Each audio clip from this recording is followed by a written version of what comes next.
नमस्कार मित्रों, मारी पीआर गुजराती चेनल में तमारुं स्वागत है। AC Rai Bachchan social media पर खूब ज ओછી एक्टिव जोवा मळे छे।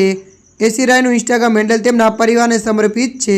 એસીએ ભાગ્યે इंस्टाग्राम पर પોતાની સુંદર તસવીરો પોસ્ટ કરે છે અને ન તો પોતાની સ્ટોરી પર કંઈક શેર કરે છે।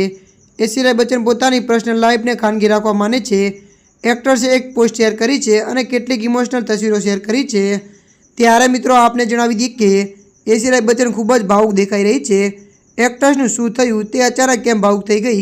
ખરેખર એસીના પિતા કૃષ્ણરાજ રાયની પુણ્યતિથિ છે। એસી રાય તેના પિતાની ખૂબ જ નજીક હતી। તે આજ સુધી તેના પિતાને ભૂલી શકી નથી। તે દર વર્ષે તેમના જન્મદિવસ અને પુણ્યતિથિ પર તેમને યાદ કરે છે। ત્યારે મિત્રો તમને જણાવી દઈએ કે એસી રાયના પિતા કૃષ્ણરાજ રાયનું 8 વર્ષ પહેલાં અવસાન થયું હતું।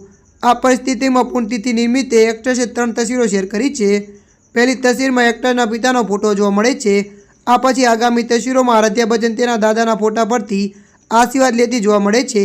छेल्लो फोटो खूब ज भावुक छे कारण के तेमां एसी राय भावुक देखाई रही छे। त्यारे मित्रों हाल माटे आटलुं। मळीशुं नवी अपडेट साथे। जो तमने अमारा विडियो पसंद आवे लाइक शेर अने सब्सक्राइब करी नाखजो। धन्यवाद।